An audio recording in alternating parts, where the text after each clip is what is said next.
기도드리겠습니다. 하나님 아버지, 오늘도 하나님의 말씀을 공부하겠습니다. 주님, 유익한 시간 될 수 있도록 성령 하나님 함께해 주시옵소서. 예수님의 이름으로 기도드리옵나이다. 아멘. 자, 오늘은 데살로니가 전서입니다. 이렇게 막 아무렇게나 이렇게 막 뛰는 것이 아니라고 했죠. 네, 지난 시간에 갈라디아서를 마쳤고요. 우리가 1, 2, 3, 4학년 이렇게 공평하게 잘 배분이 되도록 가는 그 순서에 따라서 데살로니가 전서입니다. 1장 10절입니다. 또 죽은 자들 가운데서 다시 살리신 그의 아들이 하늘로부터 강림하심을 기다린다고 말하니 이는 장래 노하심에서 우리를 건지시는 예수시니라. 이렇게 말씀합니다. 여기 장래 노하심에서 우리를 건지시는 분이시다 이렇게 말씀하고 있죠.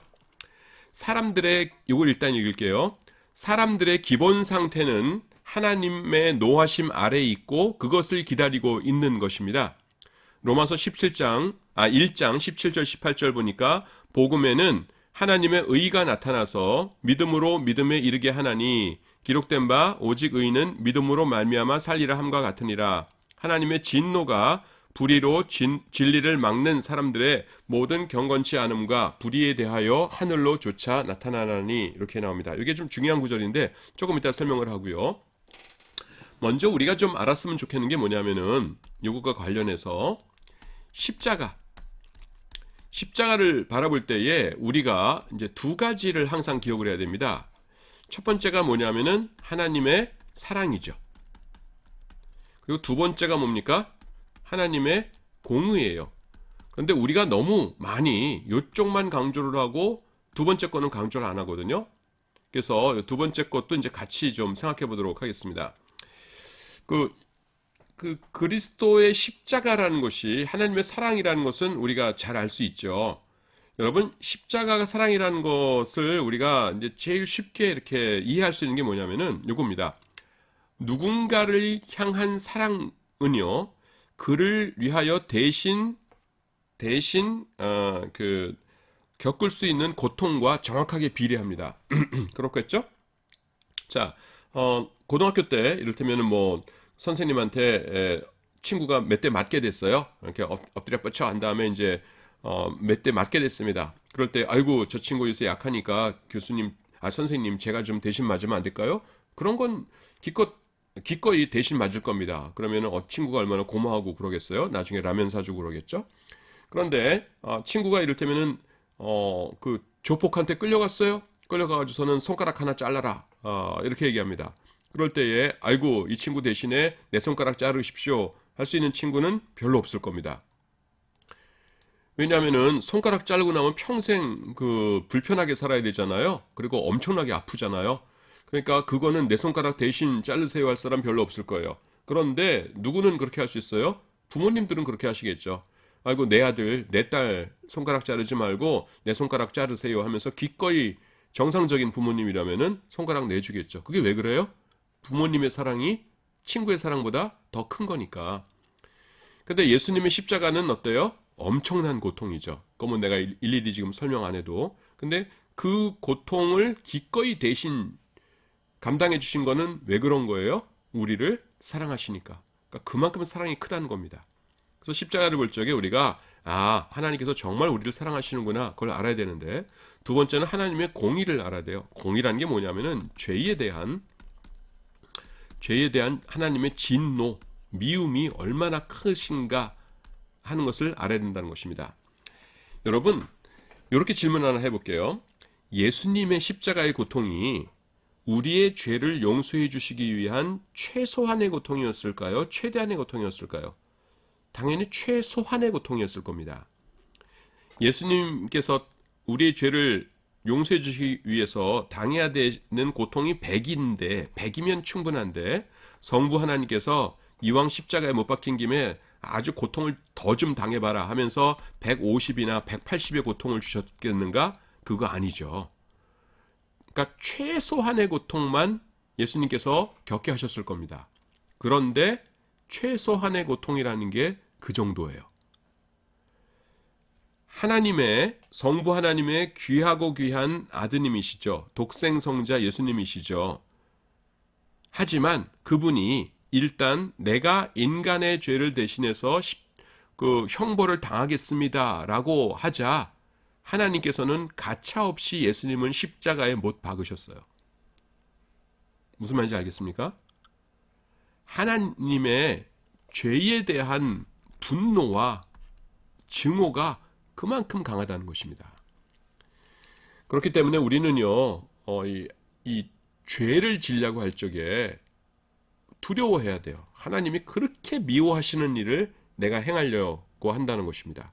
그래서 우리는 십자가를 바라볼 적에 하나님께서 나를 얼마나 사랑하시는가 하는 것도 알아야 되지만은 하나님께서 정말로 죄를 무지막지하게 미워하시는구나. 어떻게 하나님의 독생자 예수님이 그 죄값을 대신 당하겠다고 하셨는데도 가차없이 십자가에 못 박아 버리셨냐? 우와, 무섭구나. 정말 무섭구나. 이렇게 알아야 된다는 것입니다. 그리고 모든 인간은요, 이 죄인의 상태에 있어요. 그래서 우리가 그 죄의 상태, 하나님의 진노 아래에 있다는 것을 우리가 분명히 기억해야 됩니다. 그래서 인간이 십자가, 예수 그리스도의 십자가를 받아들이기 전에 있는 상태가 그냥 가치 중립적인 상태가 아니에요. 그 죄인으로서 하나님의 진노의 대상이라고 하는 것입니다. 그래서 제가 지금 그 십자가가 그 면에서 중요하다라는 것을 말씀을 드렸고요. 지금 여기 본문에서 인간이 어떤 상태에 있다고요? 장래 노하심에서, 그러니까 우리가 예수님을 안 믿으면은 하나님의 진노를 당하는 상태에 있다라는 것이죠. 요거를 잘 보여주는 성경이 있는데요. 그게 뭐냐면은 로마서예요. 자, 로마서 조금 전에 읽은 것이 이제 그래서인데, 여러분 일단 그 로마서는 이제 또 나중에 뭐 또 설명이 되겠지만은 지금 표로는 2학년 때 하는 거로 되어 있는데, 여러분은 못 듣고 졸업할 수도 있겠군요. 하여튼 로마서는 여러 가지 특징이 있는데 그 중에 하나가 뭐냐면은 복음이 자세히 설명되어 있습니다. 복음 설명이 아주 탁월해요. 설명. 근데 로마서에 왜 복음 설명이 탁월하냐면은 로마 교회는요, 사도 바울이 전도한 교회가 아니에요. 이를테면은 뭐 빌립보 교회다 그러면은 데살로니 교회다 그러면 사도 바울이 거기를 전도했죠.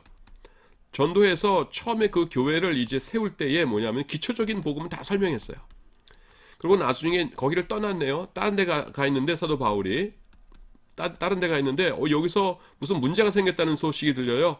뭐 안에서 싸움이 나기도 하고 밖에서 이상한 이단이 들어가기도 하고 그래서 뭐 문제가 생겼어요. 그래서 이 문제에 대해서 편지를 써주는 거예요.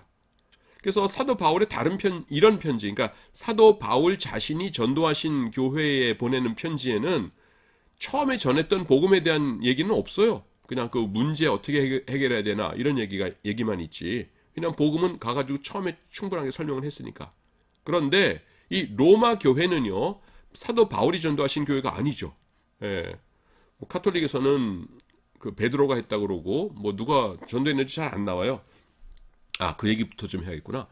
카톨릭에서는 로마 교회를 처음에 전도해가지고 세운 분이 사도 베드로시다 이렇게 얘기하는데 그거 이상한데요? 라고 말할 수 있는 근거가 뭐냐면 로마서입니다. 로마서에 베드로라는 요 세 글자, 베드로라는 이름이 단 한 번도 등장하지 않아요.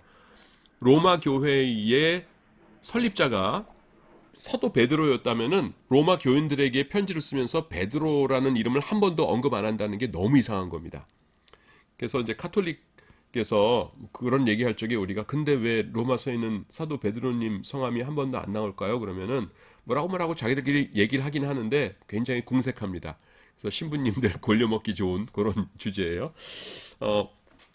그런데 그래서 로마서는요, 사도 바울이 전도해서 세운 교회는 아니거든요. 그래서 그 편지를 보내면서 뭐냐면은 내가 전하는 복음은 이런 것입니다라고 하면서 이 복음을 자세하게 설명합니다. 그래서 로마서의 특징이 그래요. 그래서 여러분 조금 전에 우리가 같이 읽은 그 1장 16절, 17절 보시면은 뭐라고 나옵니까? 내가 지금 1장 16절과 17절을 읽을게요. 내가 복음을 부끄러워하지 아니하노니 이 복음은 믿는 자에게 구원을 주시는 하나님의 능력이 됨이라. 첫째는 유대인에게 또한 헬라인에게로다. 17절 복음에는 하나님의 의가 나타나서 믿음으로 믿음에 이르게 하나니 기록된 바 오직 의인은 믿음으로 말미암아 살리라 함과 같으니라. 아멘. 뭐 거의 다 외우는 구절이죠. 성경 암송할 때 다 외우게 하는 그런 구절인데요. 나는 지금 읽었어요. 그냥 혹시 실수할까봐. 저는 외워도 읽습니다. 그러니까 여러분들이 내 제자들이니까 내가 말씀을 드리자면은 그 예배 시간에 주기도문 사도신경 읽을 때 있지 않습니까? 저는 지금 교수이고 그렇지만은 주기도문 사도신경 그 예배 시간에 읽을 적에는요 반드시 펴놓고 마이크에다 대고 읽습니다. 혹시 실수할까봐. 예, 그럴 수 있거든요. 그래서 그 찬송가 앞에나 뒤에 보면 나오잖아요. 주기도문, 사도신경. 그래서 그거 보고 저는 또박또박 읽어요. 그러니까 여러분도 그렇게 하는 게 좋을 것 같아요. 혹시 실수할 수 있으니까. 여기 보시면은 복음에 대해서 말씀하죠. 복음. 그러면은요, 복음은 뭐예요? 예수님의 십자가죠. 예. 그래서 우리가 기대하는 건 뭐예요? 그 다음에 18절 가면은 이제 예수님 얘기 나오겠구나. 십자가 얘기 나오겠구나. 왜냐하면 17절에서 복음에는 하나님의 의가 나타나서 이렇게 얘기했으니까요. 그런데 로마서에서 복음을 설명하면서 예수님에 대한 얘기가 어디 나오는지 아세요? 23장 21절에 나타납니다. 3장 21절 읽을게요. 이제는 율법 외에 하나님의 한 의가 나타났으니 율법과 선지자들에게 증거를 받은 것이라. 그 다음에 22절에서 뭐라고 나오냐면은 곧 예수 그리스도를 믿음으로 말미암아 모든 믿는 자에게 미치는 하나님의 의인이 차별이 없느니라. 그러니까 예수 그리스도를 믿음이라고 하는 그 핵심이 어디 나오냐면 3장 22절에서야 등장해요. 자, 이상하지 않아요, 여러분? 1장 17절에서 복음에 대해서 얘기했어요. 복음의 내용이 예수님의 십자가예요. 그런데 3장 22절에 가서야 예수님이 등장합니다. 그러면 이 중간 이 17절부터 3장 21절까지는 전부 뭐냐 하면은 죄 소개예요. 뭐 죄 소개라고 하니까 좀 이상하긴 한데 실제로 그래요. 그래서 이를테면은 2장 21절 보면 이게 눈이 지금 딱 가니까 거기에요. 그래서 그러면 다른 사람을 가르치는 내가 내 자신을 가르치지 아니하느냐? 도둑질하지 반파하는 내가 도둑질하느냐? 간음하지 말라 말하는 내가 간음하느냐? 뭐 이런 것이고요. 뭐 이런 죄들이 쫙 나열되고 있어요.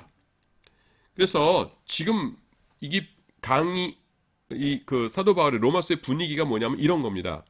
지금 로마 사람들은 굉장히 교육도 많이 받고 고상한 사람들이죠. 예, 그 당시 로마 제국의 수도니까. 그러니까 프라이드들이 대단했을 거예요. 우리는 좀 괜찮은 사람들이죠. 이렇게 저속한 사람들 아니고요. 교양 있고 우아한 사람들이고요. 그럴 겁니다. 그래서 여러분들에게도 복음이 필요하답니다. 그럴 적엔 뭐예요? 복음이 필요하다고요? 어디 들어봅시다. 나한테도 필요한지? 라고 했는데 여기서부터 뭐예요?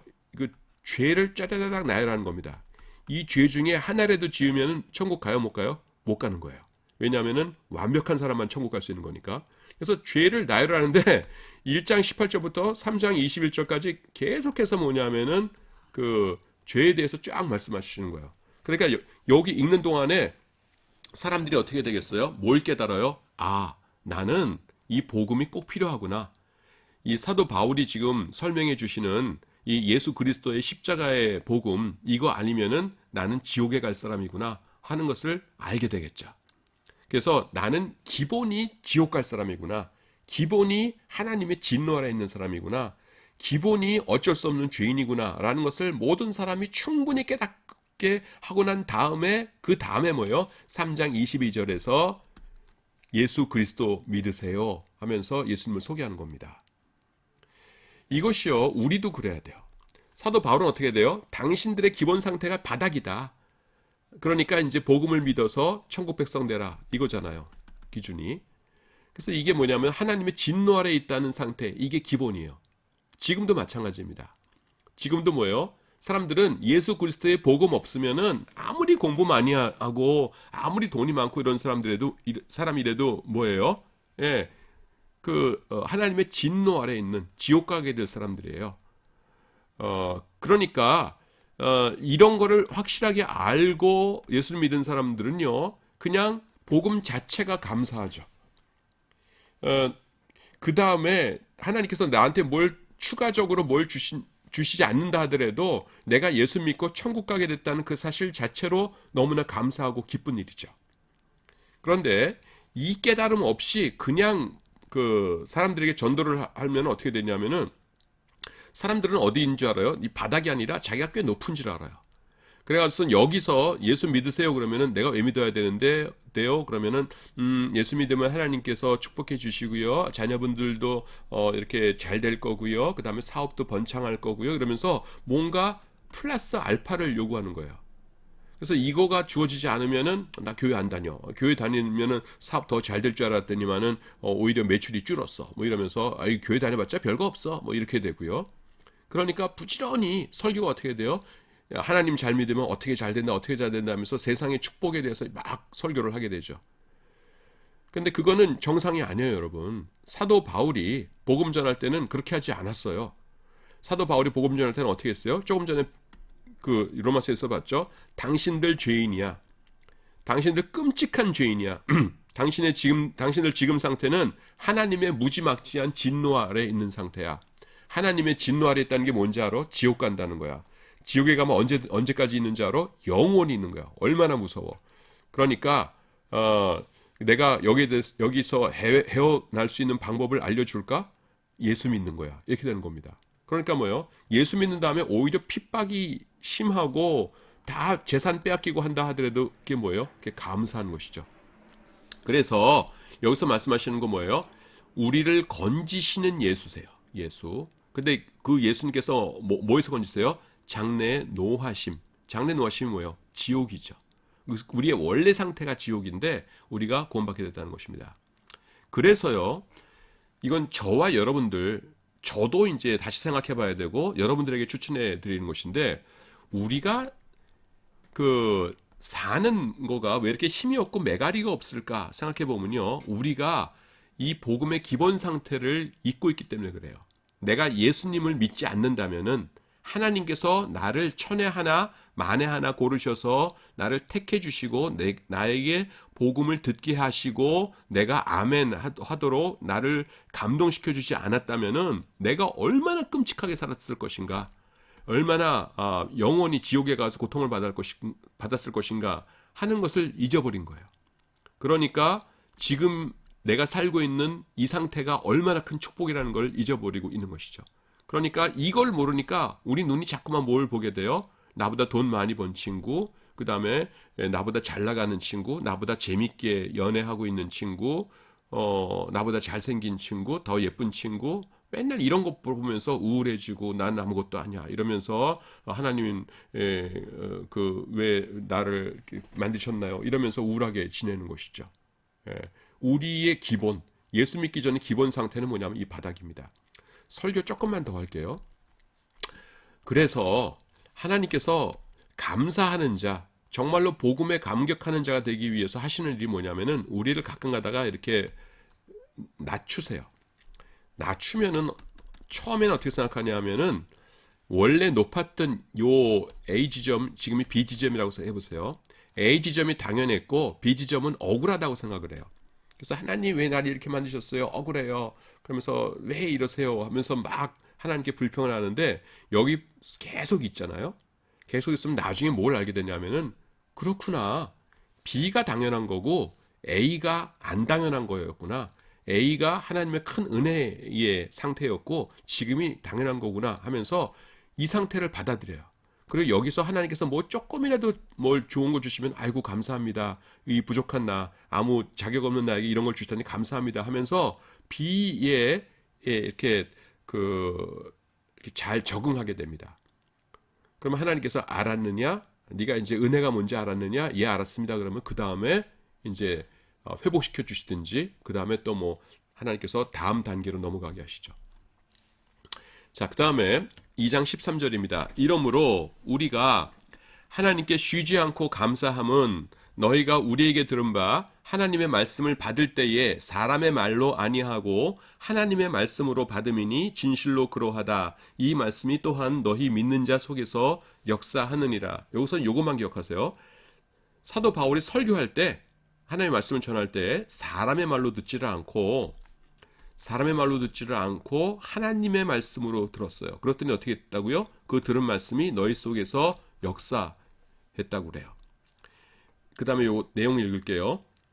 하나님의 말씀으로 받은 말씀은 역사합니다. 설교자에게나 성도들에게나 큰 위로가 되는 말씀입니다. 한나의 예 이렇게 했는데 뭐 한나의 예도 있고 뭐 다른 예도 있고 조금 내가 설명을 할게요.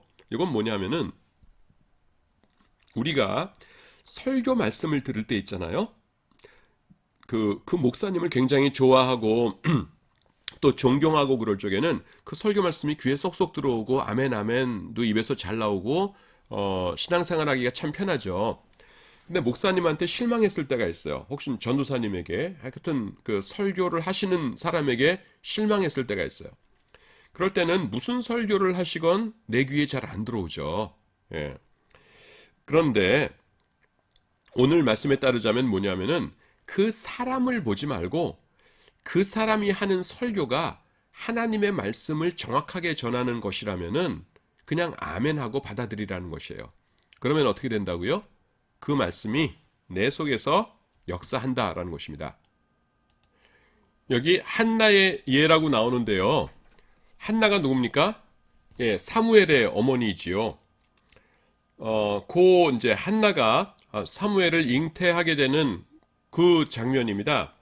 원래는 아기를 못 낳았었죠. 그래서 이제 그 구박을 받으니까 다른 여자한테 그래서 기도하러 가가지고서는 막 중얼중얼 이렇게 열심히 기도를 한 거예요. 그러니까 그때의 그 사사가 누구였어요? 엘리죠. 엘리가 이렇게 보더니만은 술 먹었냐고 그러지 말라 그러니까 그 여종이 자기를 나타내는 거죠. 그러니까 한나가 술 먹은 것이 아니라 내가 이러이러한 사정이 있습니다 하면서 기도 제목을 얘기해 주죠. 그러니까 엘리가 뭐라고 얘기해요? 그냥 이렇게 지나가는 말로 평안히 가라. 이스라엘의 하나님이 너의 기도하여 구하는 것을 허락하시기를 원하노라.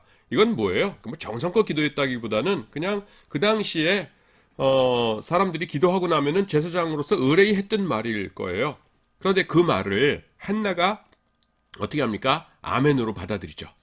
그래서 뭐라고 대답해요? 당신의 여종이 당신께 은혜 입기를 원하나이다 하고 가서 다시는 수색, 이건 이제 개역 한글판인데 근심빛, 얼굴에 근심조차 없었다는 거예요. 그러니까 우리 제사장님께서 기도하여 구한 것을 허락하시기를 원한다고 하셨으니까 하나님이 틀림없이 역사하실 거야. 제사장님이 그렇게 말씀하셨어 라고 하면서 굳게 믿었다는 거예요. 그랬더니 어떻게 됐어요? 누가 태어났어요? 사무엘이 태어났습니다. 여러분 이게 재밌는 게 뭐냐면은 사사시대 때 활동했던 그 지도자들 가운데서 제일 뭐라고 해야 되나? 열등하다고 해야 되나? 후진 사사. 한 명 꼽아라 그러면은 다들 누구를 꼽냐 하면은 엘리를 꼽습니다. 왜냐하면은 그 전투에 나가서 하나님의 법궤 가지고 전투에 나갔던 사람도 없을 뿐더러 가지고 나갔다가 법궤를 블레셋한테 뺏긴 거는 엘리밖에 없죠. 그러고선 자기는 또 그 소식 듣고 놀라가지고서는 목이 부러져서 죽고 그런 사람이에요. 그래서 그렇게 형편없는 사사인데 그 사사가 이야기한 이 축복의 말씀을 아멘으로 받아가지고서는 태어난 사람이 누구예요? 최고의 사사라고 불리는 사무엘입니다.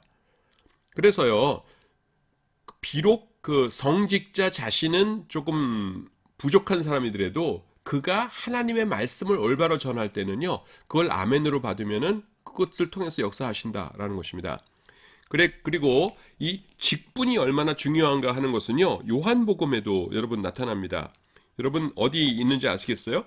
요한복음 11장인데요. 11장에 보시면은 그 49절에 이렇게 얘기합니다. 48절부터 볼게요.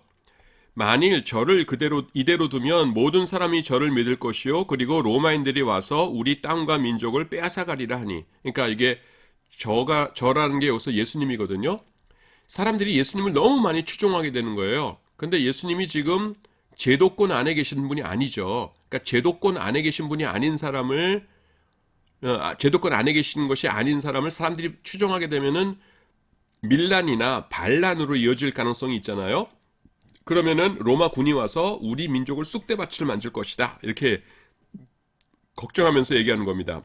그 다음에 49절 보면은 이렇게 얘기합니다. 그 중에 한 사람 그 해 대제사장인 가야바가 저희에게 말하되 너희가 아무것도 알지 못하는도다. 50절 한 사람이 백성을 위하여 죽어서 온 민족이 망하지 않게 되는 것이 너희에게 유익한 줄을 생각지 아니하는도다 하였으니 이렇게 말씀합니다. 지금 여기 보시면은 가야바가 의도한 건 뭐예요? 한 사람이 백성을 위하여 죽어서, 그러니까 예수님을 죽여버리면은 그 다음에는 조용할 것 아니냐? 그러면은 온 민족이 망하지 않게 되는 것 아니냐? 로마가 오지 않을 테니까. 그러니까 예수를 죽여가지고서는 우리 그 조용하도록 만들어가지고서는 평화롭게 살도록 하자 이렇게 한 얘기였어요. 나쁜 뜻이죠. 근데 이걸 영적으로 해석하면 어떻게 되냐면요. 여러분 보세요. 한 사람이 백성을 위하여 죽어서 온 민족이 망하지 않게 되는 것이 요 말을 영적으로 해보세요. 그래서 한 사람이 예수님이죠. 백성이라는 것은 하나님을 믿는 주의 백성들이에요. 주의 백성들이 백성을 위하여 죽어서 온 민족이 하나님을 믿는 자들이 망하지 않게 지옥에 가지 않게 되는 것이 유익한 일이 아니겠느냐 이렇게 말하는 겁니다.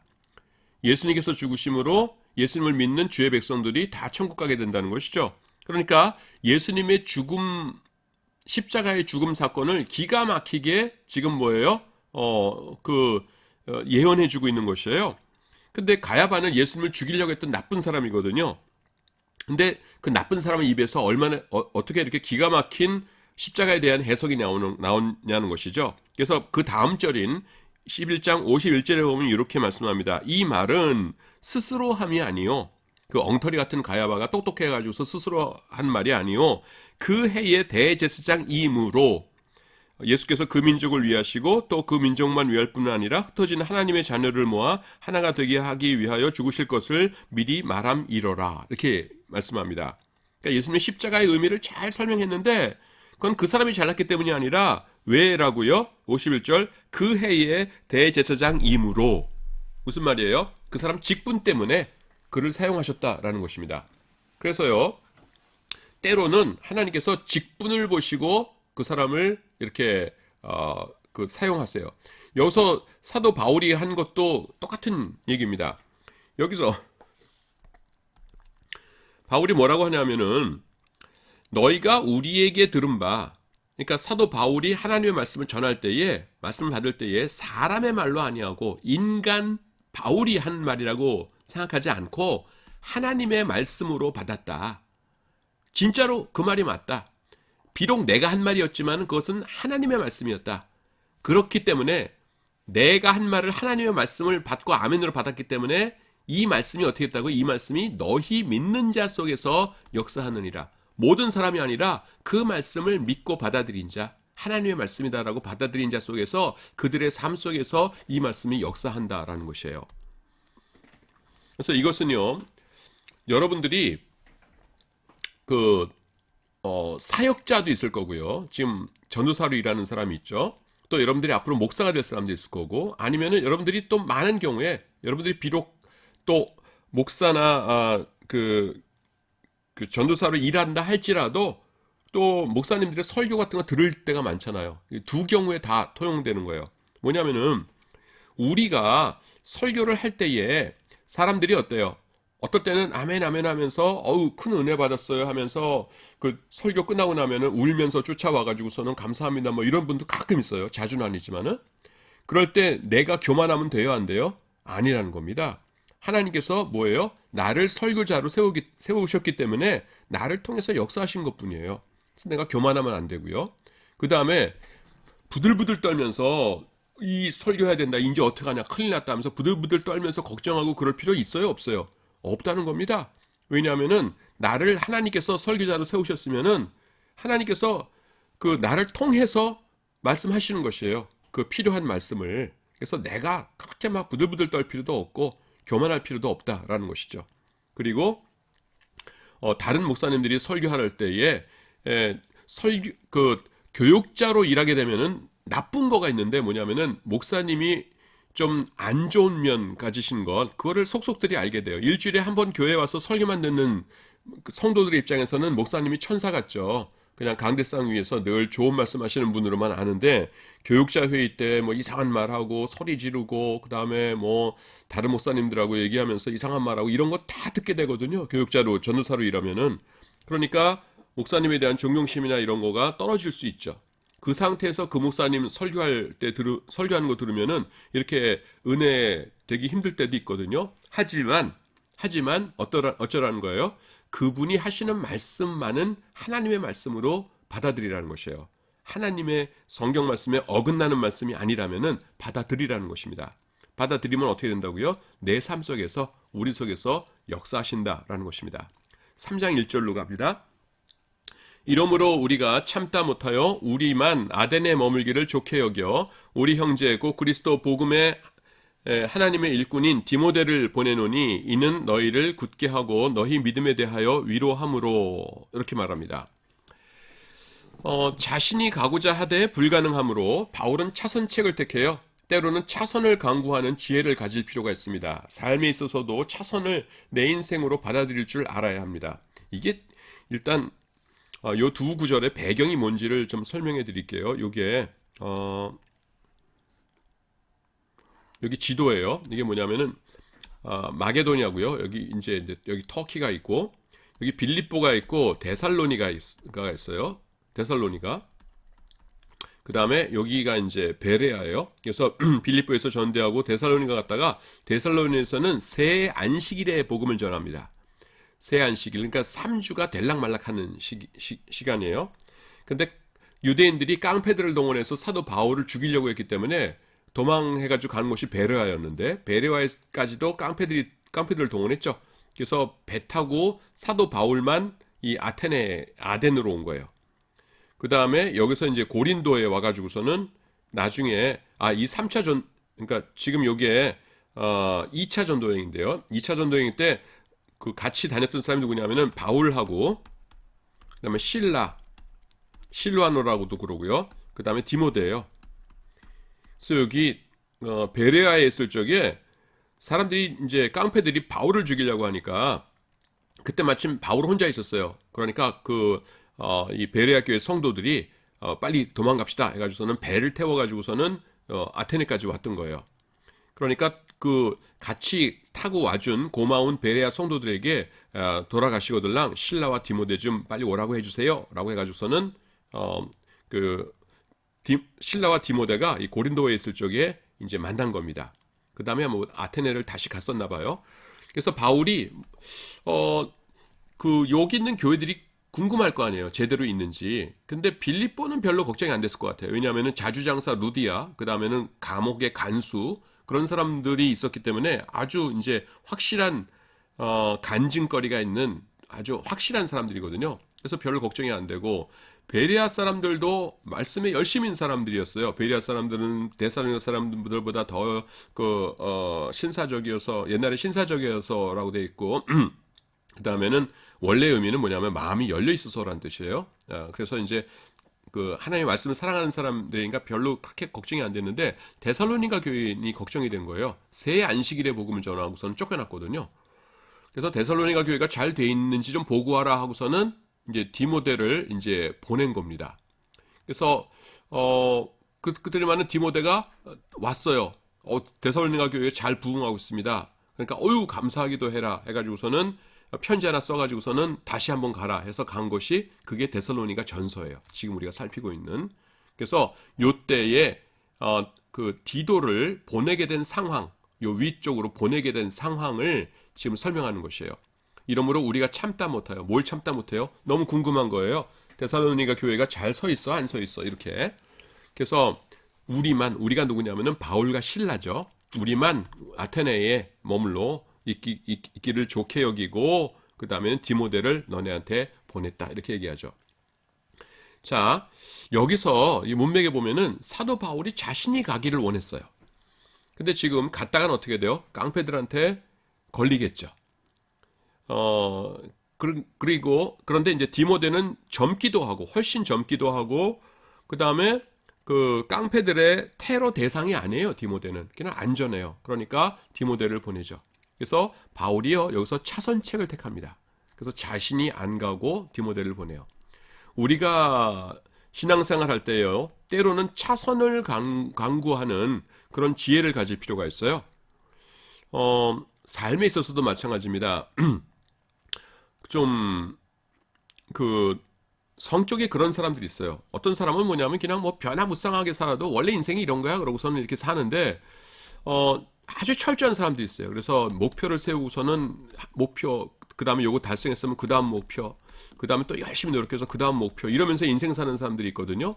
근데 이런 사람은 목표했던 거가 하나 깨지잖아요. 그러면은 아예 인생을 다 그냥 포기해버리든지 그럴진 않을지라도 뭐냐면은 그 자신을 추스리는 그 기간이 굉장히 오래 가는 사람이 있습니다. 저 사람 왜 이렇게 그렇게 축 늘어져 있지? 그러면은 뭐 실패해가지고서는 그거를 곱씹고 이러는 것이에요.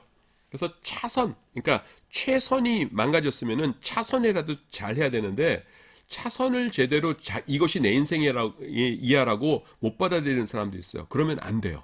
예. 인생이 무너져서 내가 원하던 인생의 길로 이래서 다른 길로 올 수도 있지요.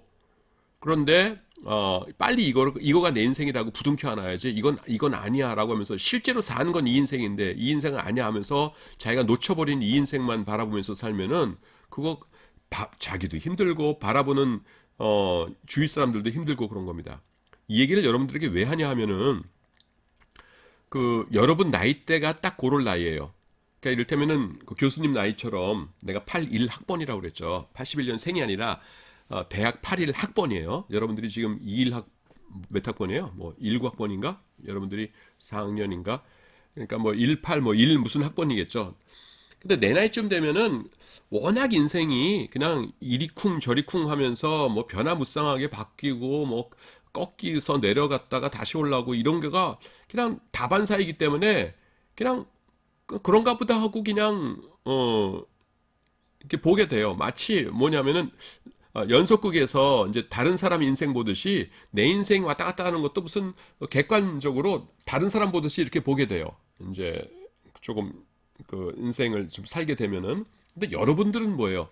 원하던 인생에서 꺾어진 거가 얼마 안 됐죠. 그런 경험한 게. 그래가지고요 후유증이 엄청나게 많이 생깁니다.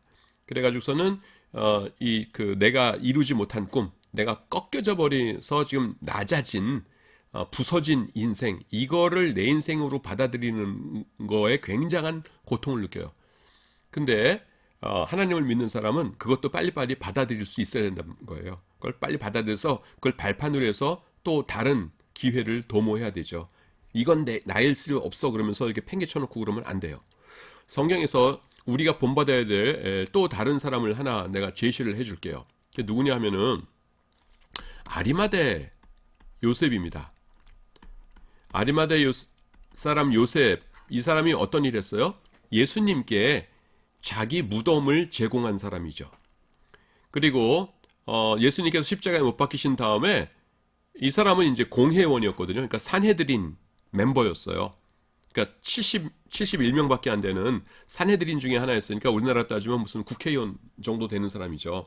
근데 그 산헤드린 멤버였으니까 그 예수님께서 십자가에 못 박혀서 돌아가신 다음에 빌라도 총독에게 가가지고서는 그러니까 빌라도랑 개인적으로도 알았겠죠. 그러니까 예수님의 시신을 주십시오라고 해가지고서는 그 시신을 모셔다가 자기 가족들 묘지로 사용하려고 했던 새로 판 무덤에다가 예수님을 모신 사람이에요.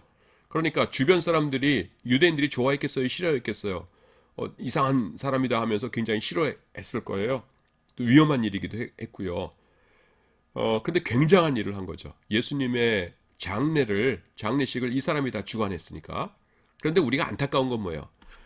그렇게 어차피 사람들 앞에서 나 예수님 좋아했던 사람이야라는 거 드러낼 거 십자가 전에 좀 드러내지.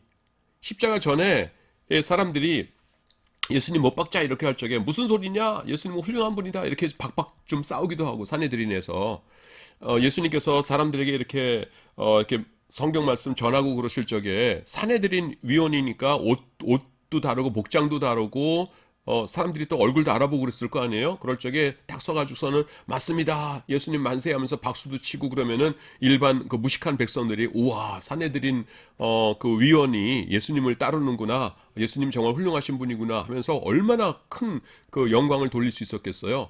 근데 이때는 뭐예요? 아무 소리 못하고 조용히 있죠. 그러다가 나중에 돌아가신 다음에야 갑자기 용기를 내가지고서는 빌라도에게 찾아가고 예수님의 시신을 모시고 그다음에 동료 사내들인 사람들한테 욕먹을 거 각오하면서 그러잖아요. 그래서 최선은 뭐예요? 예수님께서 살아계셨을 적에 자신의 정체를 나 예수님 따르는 사람입니다 하면서 드러내는 것이 최선이었죠. 근데 그건 어떻게 됐어요? 예수님께서 돌아가심으로 실패해버렸어요. 그 기회는 놓쳤어요. 근데 차선은 뭐예요? 돌아가신 다음에라도 예수님을 잘 모시는 것, 그 차선이었잖아요. 근데 못난 사람 같았으면 어떻게 했겠어요? 못난 사람이라서 죄송한데, 최선에 실패했으니까 내 인생은 이제 끝났어 하면서 포기해버렸겠죠. 근데 요셉은 어떻게 했어요? 최선은 놓쳤지만은, 그러나 차선책으로 지금 내가 할 일이 있어. 그것이 무엇일까? 예수님의 장례를 성대하게 잘, 시켜드리는 일이야. 장례식을.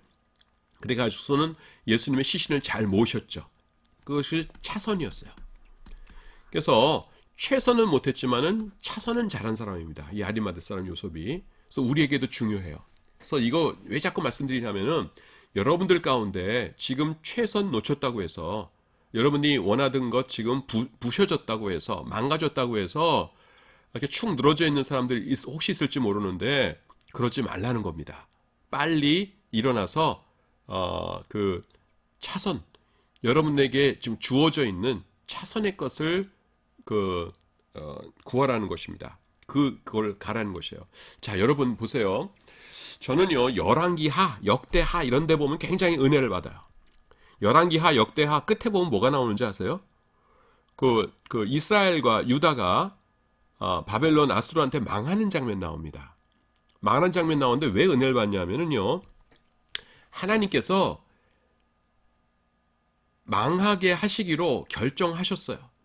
결정하셨는데 예레미야를 통해서 어떻게 하시냐면 끝까지 그래도 조금이라도 더 나은 방책을 계속 제시하세요. 뭐냐면은 이대로 있지 말고 가서 항복해라. 바벨론 사람들에게 항복하고 그 다음에 망한 다음에는 이집트로 내려가지 말고 여기 머물러 있어라. 거기 갔다간 죽으니까 여기 있어라. 그렇게 하세요. 근데 기어코 뭡니까? 항복 안 하고 있다가 어리석은 왕이 자기 자식들 눈앞에서 다 죽는 그 꼴을 보고요. 그 다음에 이집트로 가지 말라고 그렇게 하나님께서 예레미야를 통해서 말씀하셨는데 기어코 갔다가 다 몰살당해서 죽고 이런 미련한 짓들을 하죠. 근데 요거를 들었으면 얼마나 좋을까?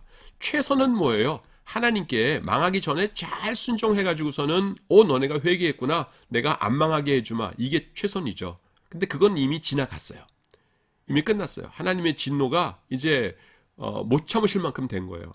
그런데도 불구하고 하나님께서는 뭐예요? 차선책을 계속 주시는 거예요. 주의 성도들에게.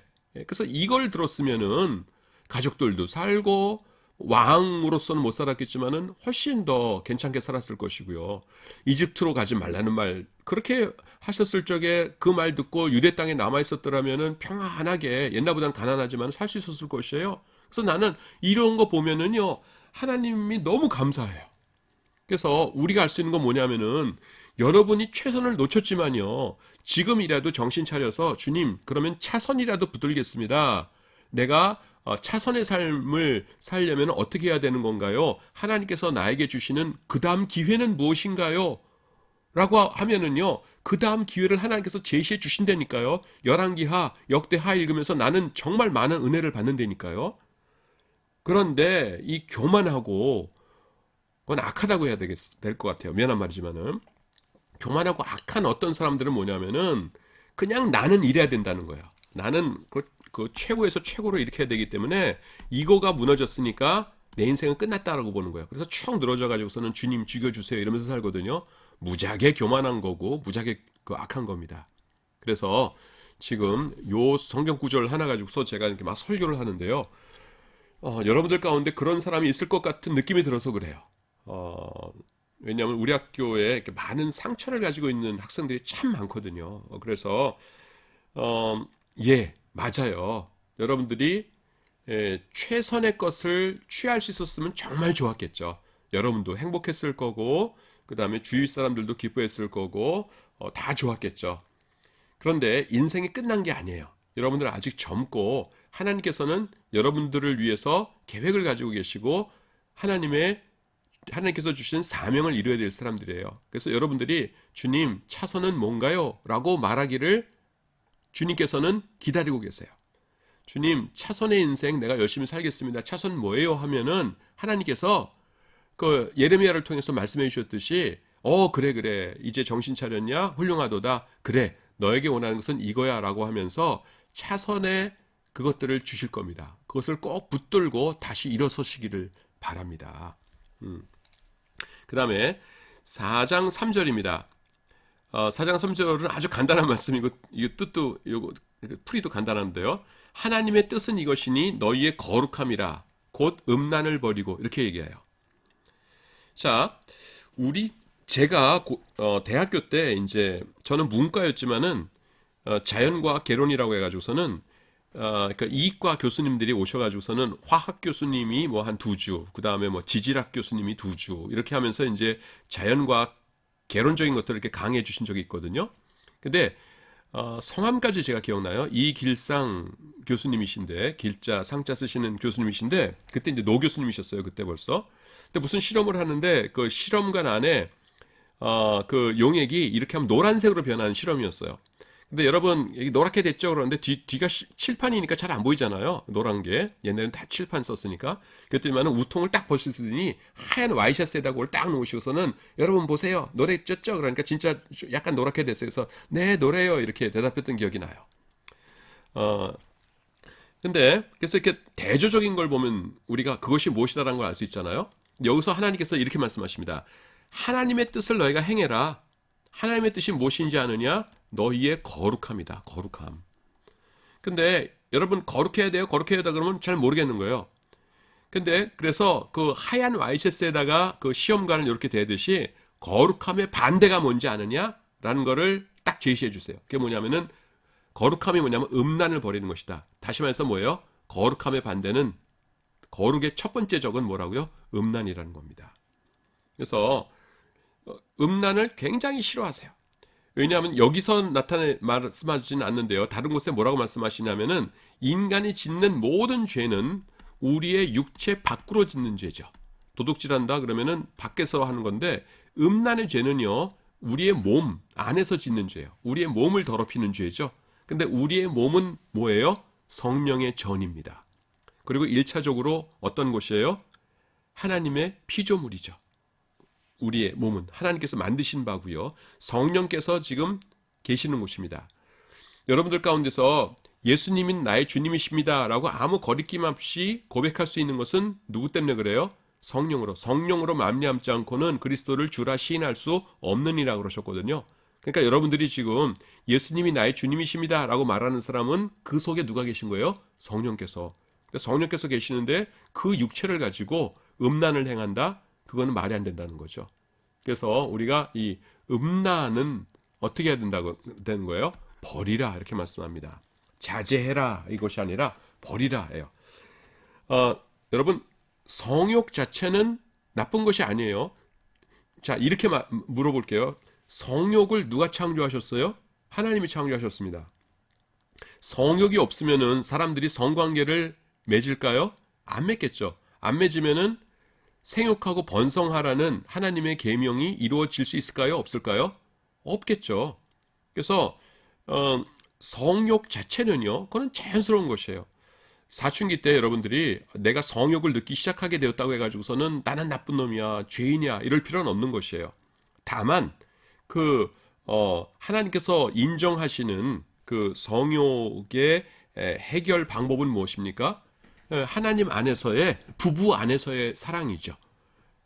결혼식 하기 전에 성관계를 갖는다든가, 아니면은 그냥 이 여자 저 여자 이 남자 저 남자랑 그냥 즐기기 위해서 성관계를 갖는다든가 뭐 동거를 한다든가 그런 것은 용납이 안 됩니다. 미안하지만은 내가 왜 미안하지만이라고 그러는지 모르겠는데 요새 하도들 그런 것들이 많아서 그래요. 학교 앞에 원룸촌들에서 뭐 동거한다 뭐 이런 소리들도 많이 듣고 그래가지고 심지어는 내가 무슨 얘기까지 들었냐면은 기독교 학부는 아닌데 그 찬양팀 다른 팀 찬양팀 어떤 누나가 있는데 그 누나가 그렇게 또 이렇게 뭐 그런 생활을 한다고 그래서 상처받았다고 이렇게 그런 얘기들도 듣고 그랬어요. 그래서 이게 굉장히 무서운 겁니다. 현대로 올수록 그러니까 요즘이 음란에 빠지기가 굉장히 좋은 세대거든요. 그래서 하나님께서 원하시는 거룩함의 첫째는 음란을 버리라는 것, 이걸 우리가 기억하기 바랍니다. 오늘 강의 여기까지 하겠습니다. 여러분들 수고 많았습니다.